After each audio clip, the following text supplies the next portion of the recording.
you know, America used to sell everything to the world. You know, after World War II, we were all built up, our manufacturing, and the rest of the world was kind of destroyed. So we got a real leg up and got working manufacturing and built everything for the world to buy. You know, but now, you know, the world sells everything to us, and we aren't manufacturing as much as we used to.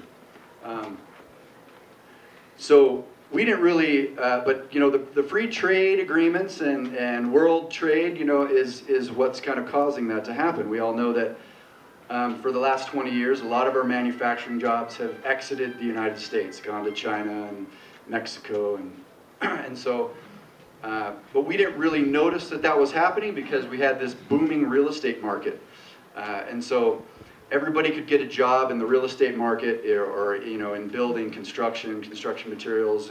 There's so many things that with a booming real estate market creates so many jobs.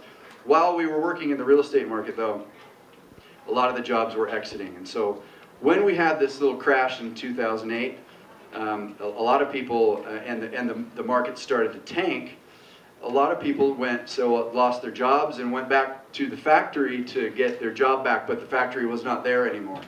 And so we have issues that are going to be affecting our real estate markets into the future.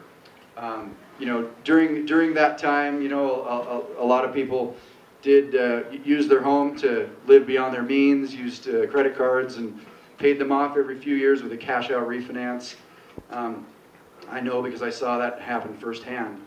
And a lot of people think that the real estate, this real estate downturn is just a trend down. It's going to rebound and everything is just going to be back to normal. But I'm going to give you 3 powerful reasons why that may not be the case. Number 1, financing has gotten a lot stricter.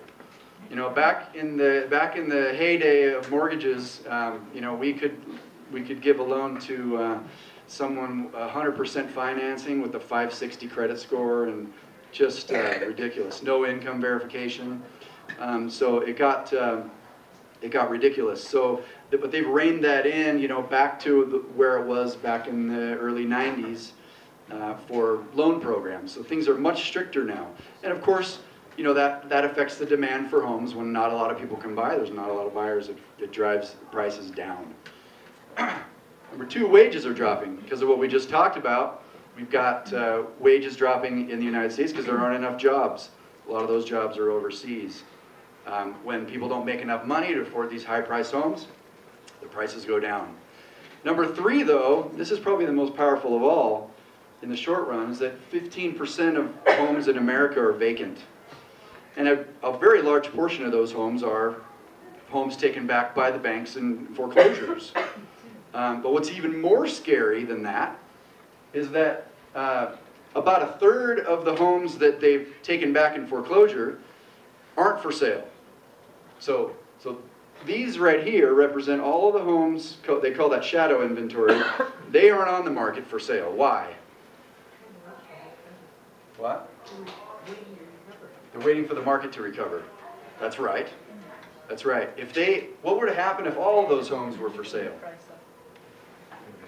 Supply and demand. Yeah, they're keeping the prices up by keeping those off the market. Exactly. This is kind of an illustration of what the banks are doing.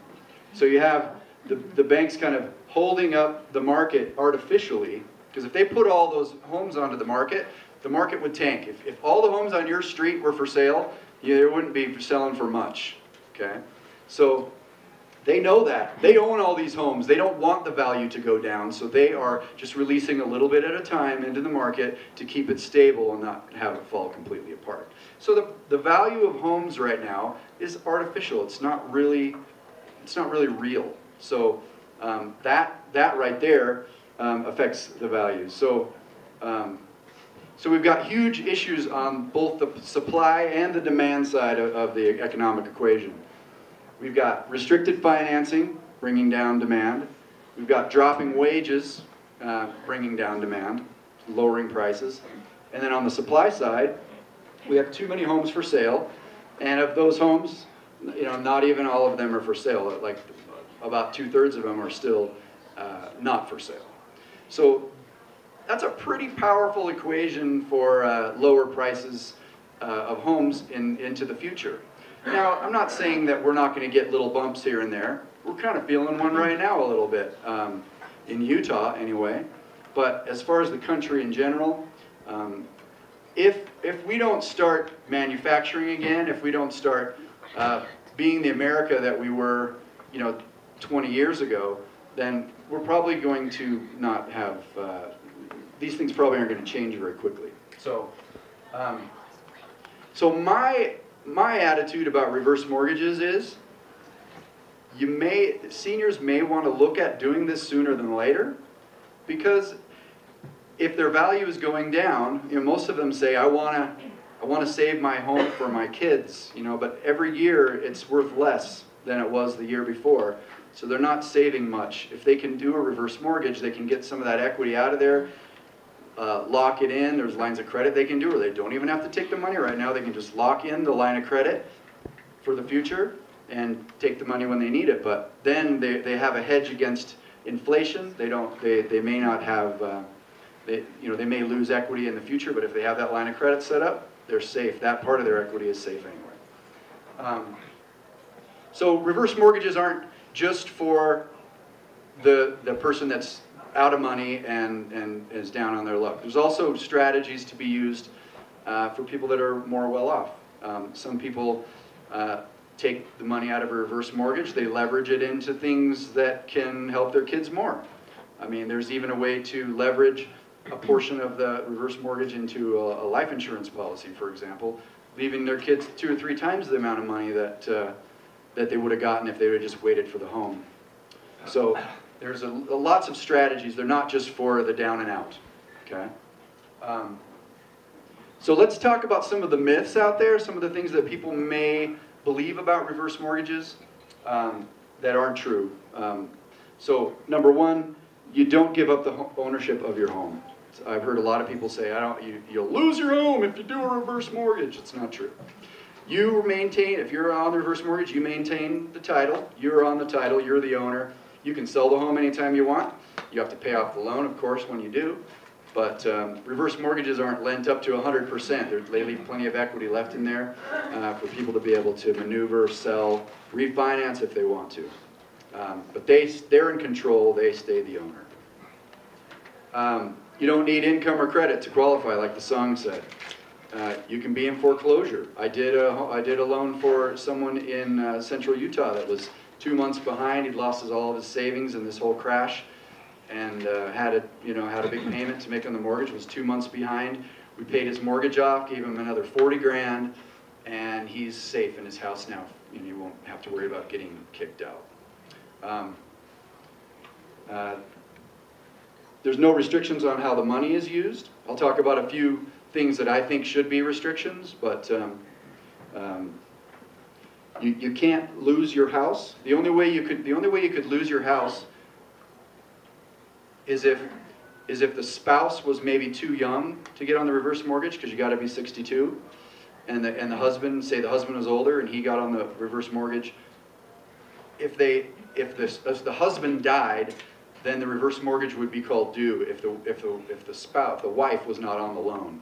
So we don't recommend doing that, unless the husband gets life insurance to cover that. If he dies, then the reverse mortgage can be paid off. So you don't lose your home. Now maybe if you have, because you're guaranteed to be able to stay in your home for as long as you have as long as you live there, you're guaranteed not to have to make any payments on the loan.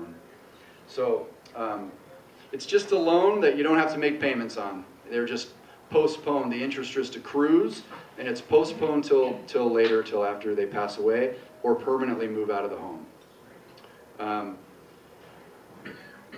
It doesn't leave any liability on the kids. I mean, if someone gets a reverse mortgage when they're 62 and they live to be 90, by the time they're that old, they're not going to have any equity left in their home probably anymore, because the interest would have eaten it all up.